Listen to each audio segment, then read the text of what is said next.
Será que os nossos insights atingem o target definido no nosso branding? Meu nome é Marina Mels e eu tô marcando uma call aqui para definir os bullet points da pauta, tá, amiga? My name is Larissa Guerra e today nós vamos fazer um talk sobre business and language. A gente sabe que a gente tá num podcast online fazendo posts, mas tem gente que ainda usa termos em outros idiomas e usa num estilo over, né, sem muita necessidade, com um certo exagero. Então a gente decidiu tirar essa questão do Twitter e vamos falar sobre como anda a nossa comunicação. Welcome, guys! Quer dizer, bem-vindas e bem-vindos ao Donas da Porra Toda. Donas da Porra Toda. Antes de mais nada, eu quero dizer que eu tô há 2 semanas cantando Vem Aprovar Meu Brunch. Saiba que eu tenho approach nesse episódio, tá? Então, essa música é gênia do Zé Cabaleiro. Ela foi cantada pelo Zeca Pagodinho já em 99 e já fazia ironia sobre essa popularização dos termos em inglês. Porque, afinal de contas, minha vida agora é cool, meu passado aqui foi trash. Mas eu quero lembrar que o próprio Zé Cabaleiro canta numa música de 97 que o cara mais underground que ele conhece é o Diabo. Então nem ele está imune a essa ironia. E na gastronomia, né, que é a área de onde eu também venho, a gente já incorporou há muito tempo termos como fast food, light, richot, gourmet, chef, que é uma palavra vinda do francês, finger food, self-service, buffet e por aí vai. Na comunicação é muito comum a gente usar esses termos briefing, brainstorming, essas coisas todas. No lazer, a gente usa o quê? Serviços de streaming, a gente dá um play, a gente assina o canal premium. Mas nesse cenário de pandemia, as calls também tomaram conta da nossa vida e assim por diante, para todos, sempre, em quase tudo. Bom, para mim a grande questão não é sobre essa incorporação natural das coisas motivadas pela tecnologia e pela globalização, mas o quanto o uso desses termos se torna uma opção para colocar quem tá falando num patamar de uma suposta superioridade, o tal status. Sacou a ironia? Então, para começar, Larissa Guerra, dê os seus insights a respeito do tema, por favor. Eu tenho muita preguiça desse uso over, né, de palavras que você fica ali querendo fazer de conta que você é super inteligente, né, meio intelectual, aquela coisa assim. Então, tenho algumas palavras, assim, que realmente são as que mais me incomodam. Uma delas, por exemplo, é startar. Quando vai começar um projeto, né, nesse mundo corporativo, as pessoas, vamos dar o start, vamos startar. Por que ele não fala começar, iniciar, dar a partida, dar o pontapé inicial, se você gosta desses chavões, ou que também eu não gosto, mas enfim, né. E aí, universos que eu acompanho, assim, gastronomia é muito comum. Eu lembro que na faculdade eu chegava a pedir pra Thaisa, que participou do episódio passado, e ela fala francês, eu dizia, Thaisa, pelo amor de Deus, como é que eu pronuncio isso aqui, sabe? E aí ela me mandava áudios, assim, explicando como é que ela falava, o que significavam essas coisas, porque eu não fazia a menor ideia, assim. E outro universo que eu acho que é bem contaminado, né, com esse uso de palavras e expressões estrangeiras é a moda. Uma coisa que acho que tem bombado aí nos últimos anos é a shirt. Qual a dificuldade de falar camiseta? Brusinha. Que brusinha é tão bom de falar, é tão legal, sabe? Aí fala, não, as shirts. Camiseta, meu bem, camiseta, né? Eu gosto também quando ao invés de camiseta usa só tee. Uma tee basiquinha. Eu fico tipo, what? O que tá acontecendo? Não precisa, né? Não precisa. Quando vai falar calcinha e sutiã, fala underwear, né? Eu acho, sei lá, exagerado, não precisa. Acho que dá pra perceber quando a pessoa tá forçando o uso dessas palavras em outras línguas, não fica natural, é um pouco arrogante também e, não sei, não gosto. Mas eu adoro usar com ironia, né, hello, amigas! Tem esses momentos, assim, também. Total.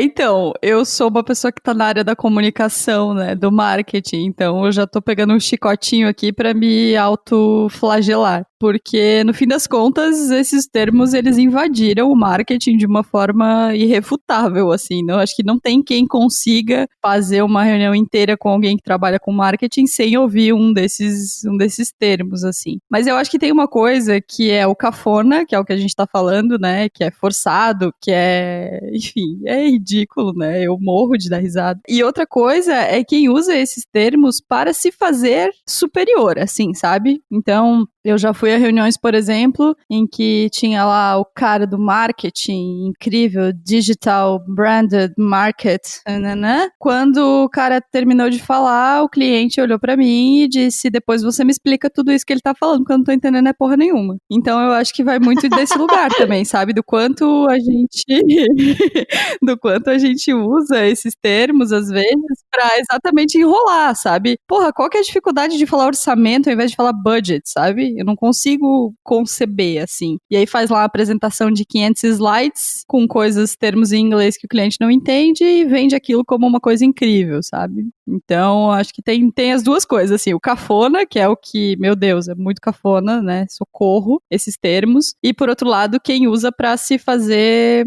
de louco, né? Se fazer de É pra cobrar superiorzão, mais assim. caro, né, Mas, amiga, amiga? Claro.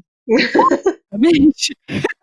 E tem uma outra coisa que eu acho que é engraçado, não sei se pega pra você também, mas é que às vezes a gente incorpora termos em inglês sem perceber. E aí eu fico pensando que o quê? É o diabo agindo pelas nossas costas. Porque a gente fica, às vezes, conversando, falando não sei o quê, e de repente você vai lá e manda o status de não sei o quê, entendeu? Às vezes você dá uma fugida. E acho que isso tudo bem, ou eu vou pro inferno. Não, acho que tudo bem, e eu acho que isso super faz parte da construção das nossas linguagens, das nossas formas de expressão, né? E a gente foi entender como quem entende desse rolê, porque e como isso acontece. A professora Cynthia Byler, que é doutora em estudos da linguagem e cognição pela Universidade Federal de Santa Catarina, UFSC, falou pra gente sobre a incorporação desses termos na nossa língua e por que isso é muito mais natural do que a gente pensa. A língua inglesa hoje não é mais vista como uma língua estrangeira, né? Não é uma língua que é considerada de fora, uma língua que não está presente no nosso contexto. Hoje, muito utilizada a definição de inglês como língua franca. O que seria essa língua franca? É a língua franca de comunicação global. Então, ela é usada por um número muito grande de pessoas, um número muito maior de pessoas que a falam como segunda língua do que como primeira língua. Então, a língua inglesa não é mais aquela língua inglesa apenas do norte-americano, do britânico, do australiano ou do neozelandês. A língua inglesa hoje é considerada essa língua de comunicação franca, de comunicação global. Então, a língua, ela adquire contornos e nuances das culturas das pessoas que a falam. Então, é muito comum em muitas áreas, né, a gente percebe essa utilização de palavras da língua inglesa como uma forma de internacionalizar o contexto, né? Então, a gente vê muito isso. É comum, a língua portuguesa, sim, ela é uma língua composta por palavras, né, de etimologias distintas, então de origens muito distintas, né? Nós temos palavras na língua portuguesa hoje que no passado eram palavras que foram aportuguesadas, né, de outras línguas, como o árabe, como, né, várias línguas aí. Então, é comum incorporarmos vocabulário estrangeiro. Incorporamos tanto que hoje usamos, por exemplo, o verbo deletar, né? O verbo deletar veio do quê? Veio do to delete, da língua inglesa, que virou deletar, e entre eles a gente tem muitas outras. A gente acaba se apropriando de palavras que no contexto original, por exemplo, a palavra outdoor, que hoje no português a gente fala outdoor, né? Então, o outdoor, em inglês, outdoor é tudo que é externo. O que a gente chama de outdoor no Brasil, nos Estados Unidos, por exemplo, é billboard, né? Então, a língua é um organismo vivo, é algo que muda.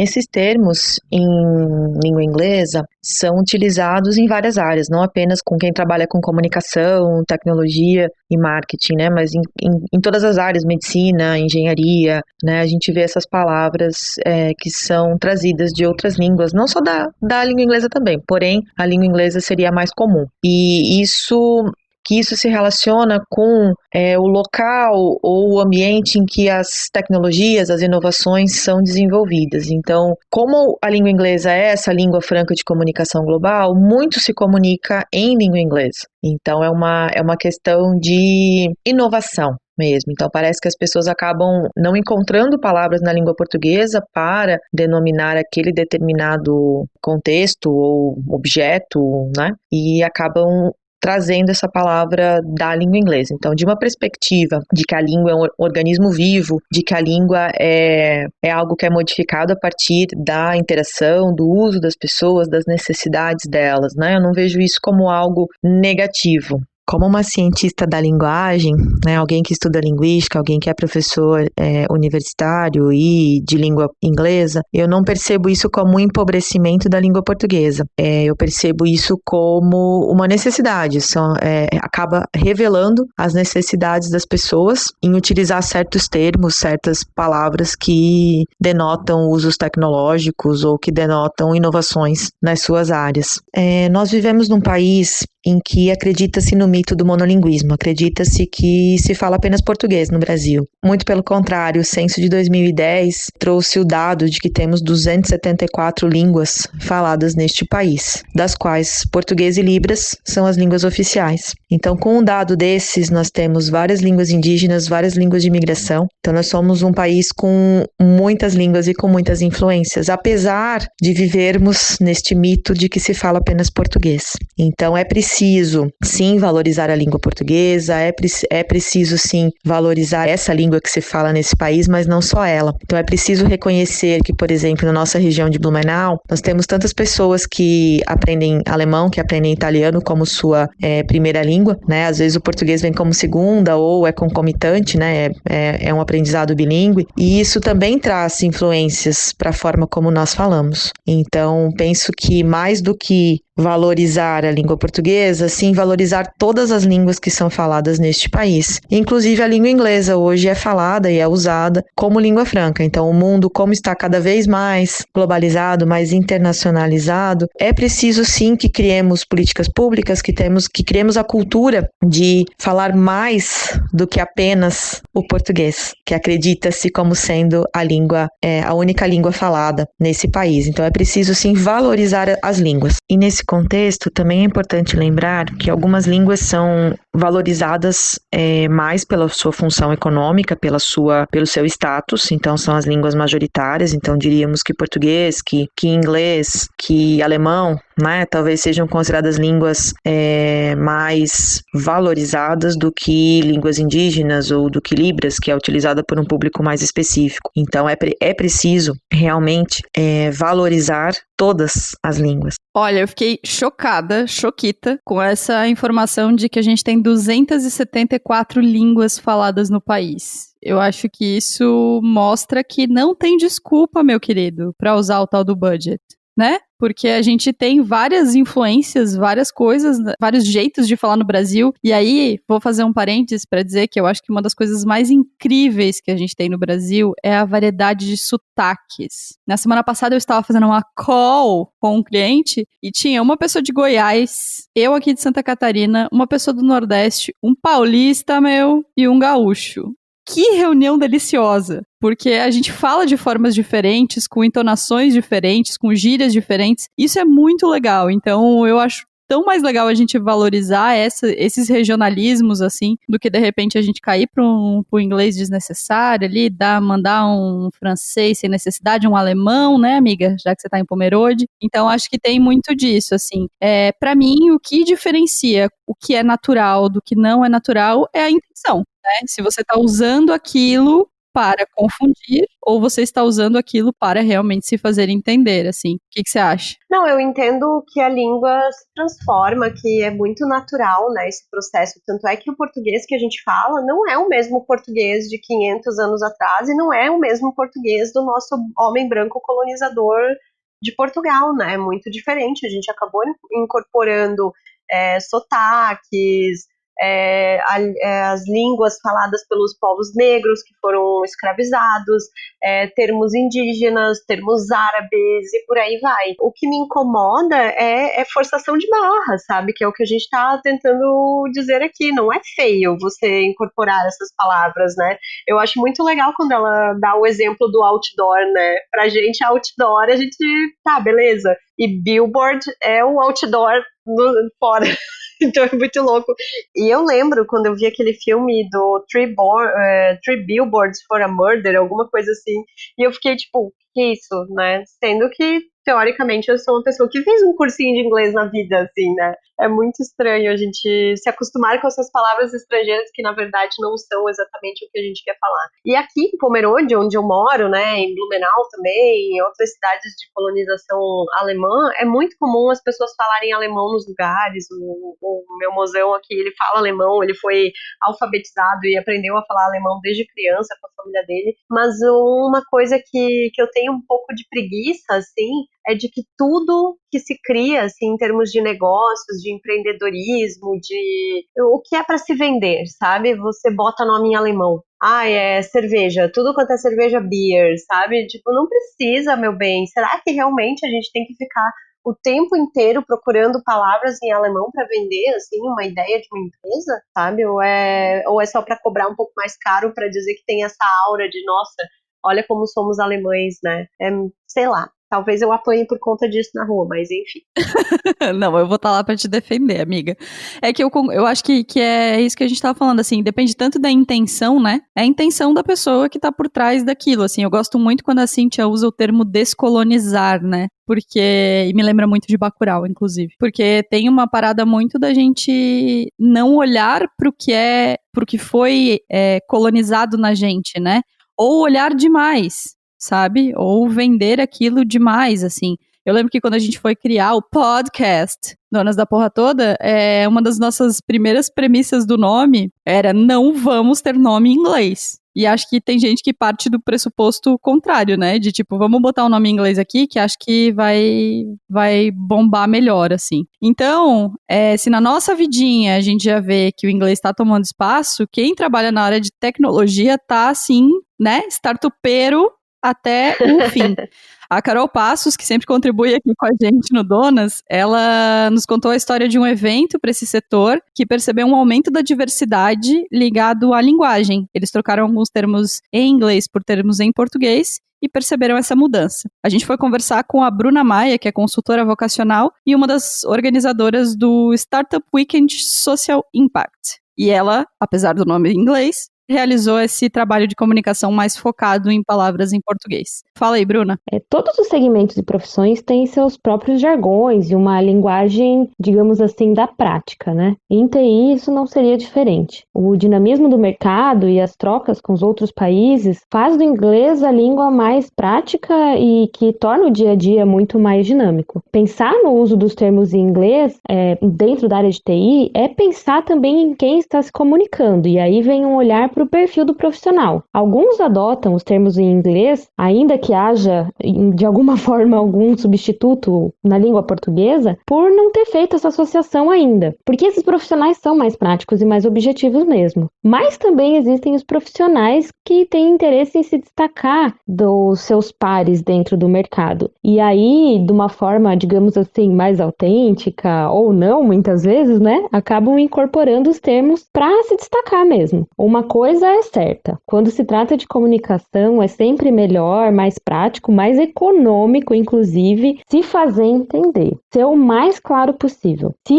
na hora da comunicação perceber que alguém ficou com uma cara de interrogação ou uma sensação de que a mensagem não foi decodificada pela equipe, é melhor confirmar se todo mundo entendeu o recado, esclarecer alguns termos e buscar algumas associações na língua nativa da gente, né? A pergunta é a seguinte, assim, é mais econômico? Como assim? Time's money, baby. Se alguém precisar pesquisar um significado ou tentar entender a mensagem que pode ter um ruído ali no uso de um termo que é específico do mercado, mas que ainda assim pode ser que nem todos estejam familiarizados, esse tempo de pesquisa por parte de alguém da equipe ou o tempo de não entender a mensagem pode ficar comprometido e comprometer o projeto inteiro. Quando o Douglas Pacheco me convidou para criar a comunicação do Startup Weekend Social Impact, de cara a gente percebeu que a gente precisaria rebatizar o evento e a gente adotou o Startup Weekend Comunidade. E isso aconteceu por 2 motivos. O SW tinha como público os moradores das comunidades e da periferia da Grande Florianópolis, que é um público extremamente inovador e empreendedor, mas que não tem tanto contato com esses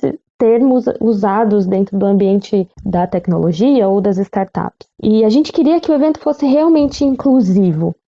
Ou só pelo nome a gente já viu que afastava um pouco o público, assustava o nosso público. E depois a gente percebeu que dentro da própria equipe de voluntários da organização, que é feito por profissionais de várias áreas, alguns termos como pitch, dev, sponsor, content, gerava dúvidas. Então a gente, a partir da organização e a partir do nosso público, a gente descolonizou a linguagem do evento e o warm-up virou esquenta, por exemplo. E aí a gente foi adequando também a comunicação em português. A gente adotou gírias, expressões locais para aproximar ainda mais o público, sobretudo o público jovem.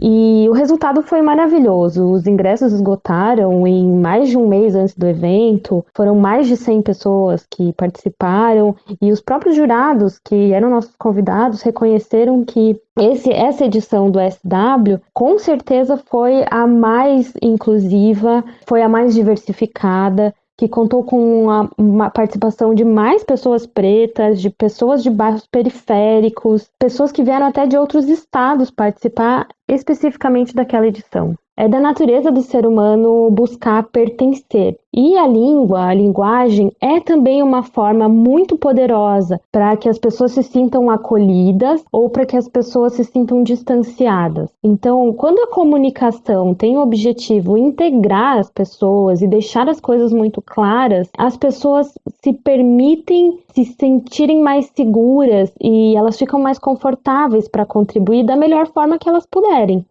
Pode parecer meio óbvio, mas quando a gente está falando de entrega e de uma comunicação, os melhores resultados têm maior chance de aparecer dessa forma, com tudo muito claro e muito objetivo. O óbvio precisa ser dito e sempre com a maior clareza possível. Bom, como diz a Bruna, time is money. É o capitalismo, né, amiga? O capitalismo, aquele seu velho amigo de fé, irmão, camarada, que às vezes faz com que a gente se adapte pro que a gente tá ali na nossa frente sem pensar muito, né? E eu gosto muito de quando ela fala que a gente perde tempo tentando decodificar aquela linguagem, ao invés de focar no que às vezes realmente é a mensagem, né? Então, a partir do momento que a gente deixa de perder tempo, talvez as empresas, mesmo as mais startupeiras, percebam que a gente consegue falar português e com isso ter mais agilidade nos processos e tudo mais. Não, e fora que assim, como é bonito, né, trocar warm-up por esquenta. Esquenta é maravilhoso, é ótimo, todo mundo sabe o que é esquenta no Brasil. É lindo, eu achei incrível essa iniciativa. Espero que façam mais eventos como esse, né? Que as pessoas se preocupem em traduzir, em usar gírias, usar termos, memes que sejam, porque meme já é praticamente uma nova linguagem do brasileiro, né? Que o brasileiro compreende como ninguém, assim. Eu acho super importante, é muito legal, cara, incrível, sensacional. E aí vem, né, essa parte do capitalismo imundo aí, a gente não percebe, mas a gente tá servindo ao capitalismo até nas nossas formas de linguagem, na nossa comunicação, né? E acho também muito importante pontuar que, assim, acho que como jornalista, né, Marina, a gente sempre aprende que a gente precisa informar de uma maneira clara, objetiva, sem firula. E o inglês muitas vezes entra nessa categoria firula. E eu acho que falta às demais faculdades, demais cursos profissionais, um pouquinho de noção de comunicação, assim, né? A gente conversou essa semana com outros profissionais. E, claro, não é algo que, assim, todo mundo tem que saber se comunicar como um jornalista. Mas eu acho que num ambiente profissional, nesse universo corporativo, quanto mais simples, claro, objetivo você é, mais sucesso você tem, mais chance você tem de ser compreendida, mais chance você tem de ter uma negociação mais eficaz, né? Não precisa ficar fazendo firula na tua proposta, no teu discurso, no teu texto.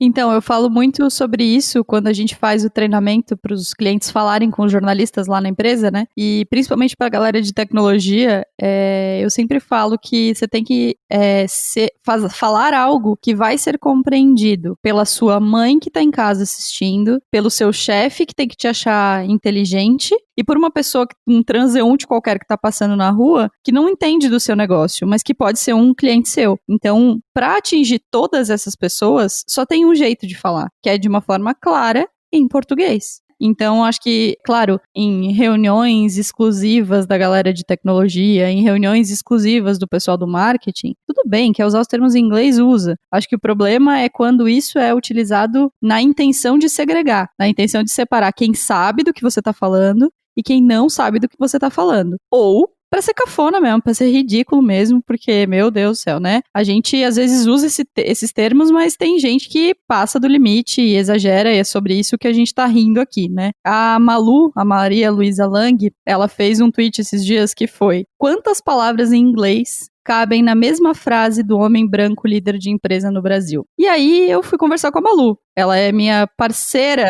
de coaching para os speakers do TEDx Blumenau e é curadora de conteúdo educacional na Fundação Estudar. Conta aí, Malu. Ouvir palavras em outros idiomas sempre foi bastante natural para mim, até porque um exemplo disso é que eu lembro até hoje da minha primeira aula de inglês que eu tive na vida, logo com 3 anos de idade, e de lá para cá já são 5 idiomas na minha cabeça. Só que o incômodo nunca surgiu durante uma aula de inglês, né? E eu acho que aqui entra um pouco o quando começou a incomodar. E eu acredito que rola uma combinação de fatores.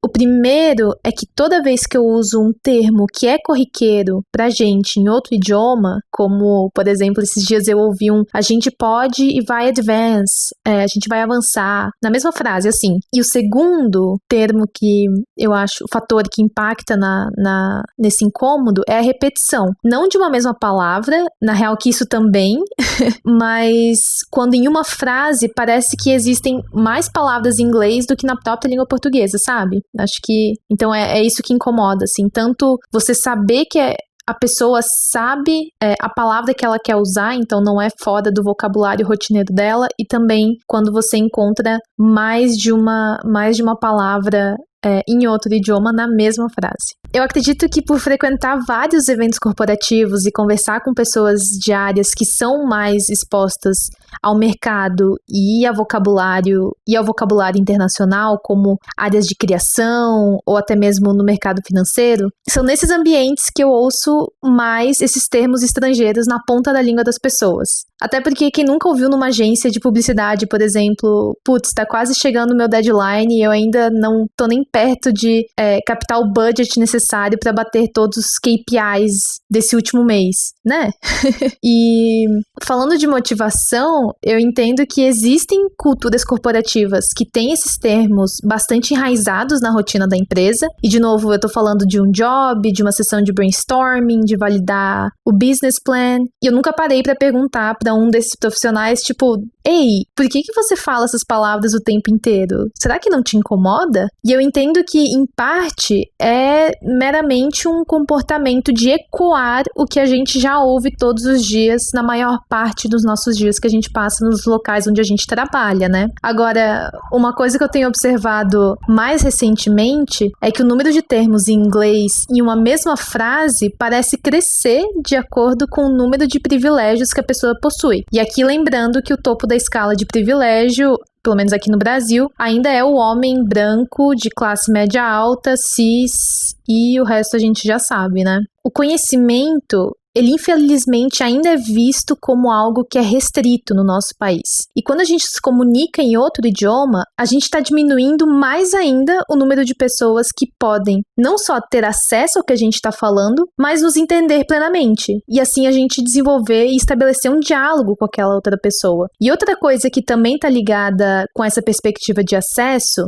é que o conhecimento, de novo, aqui no Brasil, ele é visto como poder. Ele já é escasso, embora ele não deveria ser. O que eu quero dizer com isso? Que toda vez que eu emprego uma palavra em um outro idioma que eu não tenho certeza que a outra pessoa também possui domínio, eu tô fechando a porta pro entendimento dela. E além disso, eu me coloco num patamar socialmente hierárquico acima do dela, no sentido de eu entendo e você não, eu detenho o conhecimento e você não. E entender um outro idioma é um baita privilégio, mas se conectar e dialogar com as pessoas que estão aqui e agora ao nosso redor é, antes de mais nada, bastante necessário. E eu tenho uma visão de que estar num país que tem como idioma oficial a língua portuguesa, por que a gente não usa ela, não é mesmo? Sem contar que é um idioma que tem, nossa, infinitas expressões incríveis, assim. É um idioma muito belo. Esses dias mesmo eu tava zanzando pelo Twitter e eu acabei me deparando com daqueles tweets da série "No Brasil a gente não fala X" e daí traz uma expressão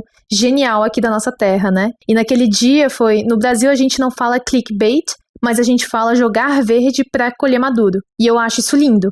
Bom, vamos lá. Do ponto de vista pessoal, eu acho cafoníssimo ficar usando esses termos em inglês. Acho brega, acho que demonstra exatamente... Eu acho que demonstra exatamente o contrário do que a pessoa quer demonstrar. Ela quer fazer a fina, fazer a luxo, fazer a descoladona, e eu acho que mostra exatamente o contrário. Quanto mais termos em inglês desnecessários a pessoa usa, mais brega eu acho que ela é. Então, pra mim, sou exatamente o contrário. E profissionalmente, eu acho que a gente tem que entender que linguagem é acesso, como a Malu fala, né? Então, se a gente quer que as pessoas saibam, se a gente quer dar acesso a elas ao conhecimento ou o que a gente está falando, a gente precisa falar de uma forma que elas entendam. E mesmo que os termos em inglês tenham sido incorporados em algum nível pela gente, a gente tem que se esforçar para que eles não segreguem as outras pessoas. Então, basicamente são as minhas duas conclusões. 1, cafona. 2, temos que cuidar para não prejudicar o acesso pelo uso desses termos. Não, acho total, acho que vem muito de encontro ao que a gente estava falando ali antes, né? Acesso, ter empatia na forma como a gente está se comunicando, entender que, tipo, eu sou uma pessoa privilegiada porque fiz faculdade, você tem esse privilégio, outras pessoas têm, mas muita gente não tem, né? Vamos voltar a falar o quanto o Brasil é um país cagado, o quanto a gente peca em educação, né?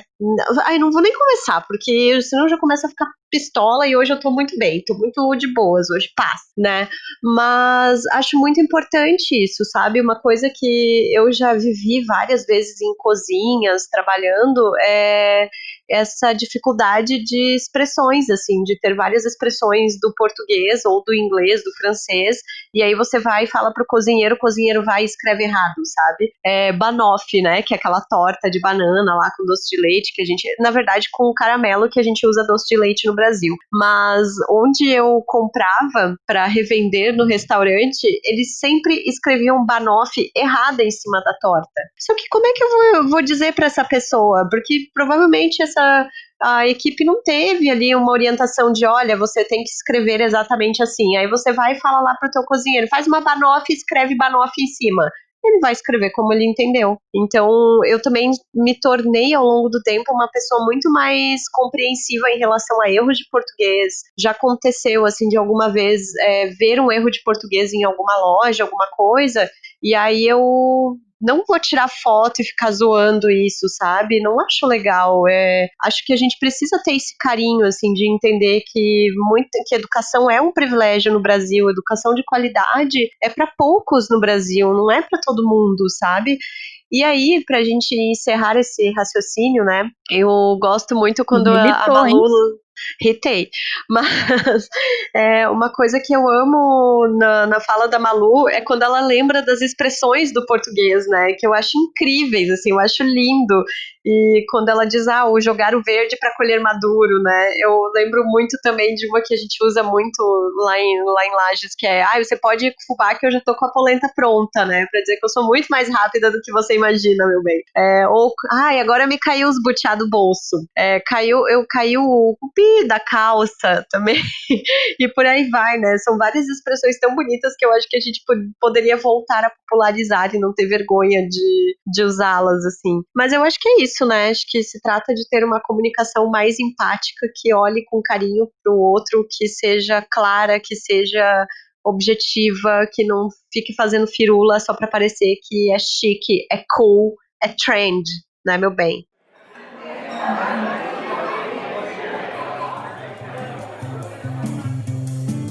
Nosso momento aqui nessa mesa de bar, no pub, né? Pra gente... Meu pint, por favor. Tô aqui tomando meu drink, né? O meu pint com uma beer, né? Mas enfim.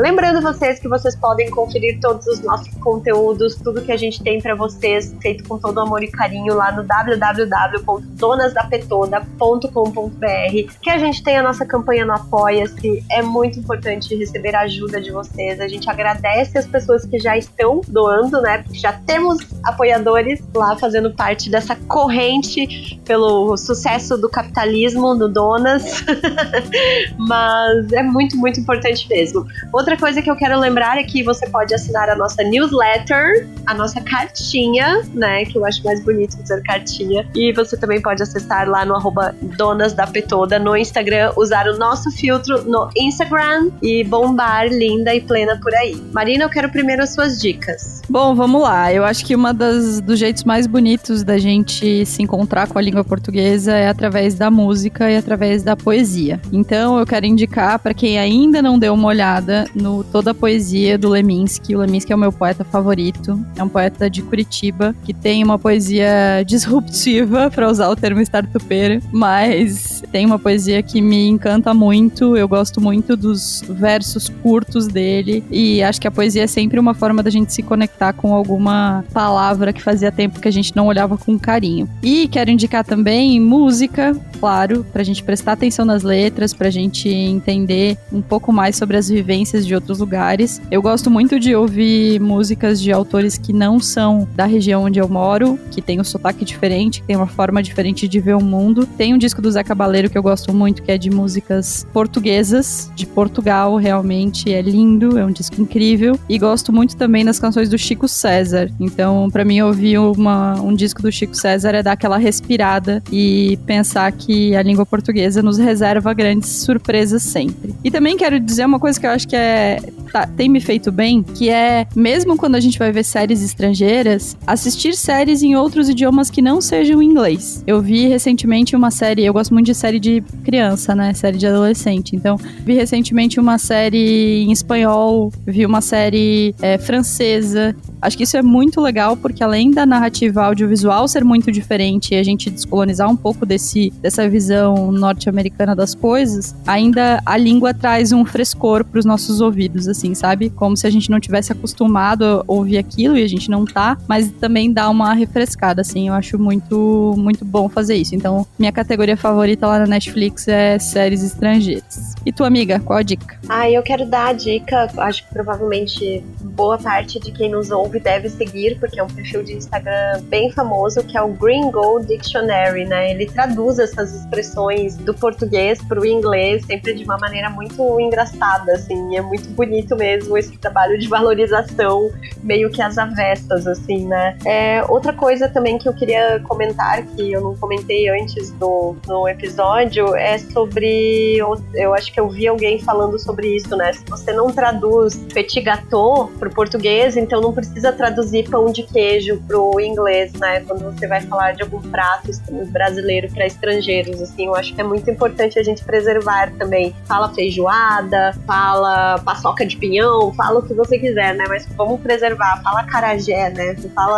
Vamos valorizar também a nossa culinária, a nossa comida, também na nossa linguagem, né? Muito importante. E aí, por fim, né? Sou cachorrinha de pessoas normais. Eu terminei de ler o livro agora, né? Depois de ter visto a série, aí eu fiz o contrário, fui ler o livro. E o livro é tão bom quanto a série, ou a série é tão boa quanto o livro, você que escolhe o que você quiser, mas super indico o livro gostosinho de ler, aquele draminha millennial, né, romancezinho, assim, uma delícia, eu amei. É meio heteronormativo, tem ali uma coisa de privilégio branco também, mas assim, né, quando você tá afim de um lazer, assim, de boas, esse livro é legal. E aí, vou falar também que na newsletter, na nossa cartinha, a gente sempre manda links para vocês da Amazon. Se você comprar o livro, através desse link, você estará dando alguns centavos para o Donas da Porra Toda e não para o Jeff Bezos. Então é muito importante você driblar o capitalismo, usar a nosso favor, né? E comprar esses livros que a gente indica aqui para vocês. É isso aí. Então assinem a nossa cartinha de amor lá no site, no @donasdapetoda. Se quiserem xingar os termos em inglês, se quiserem continuar essa conversa, a gente também tá lá tem os nossos perfis. Lá também no nosso Instagram vai estar o rostinho dessas minas maravilhosas que participaram desse episódio com a gente. A gente se vê na semana que vem. Um beijo, amiga. Bye, bye. Beijos.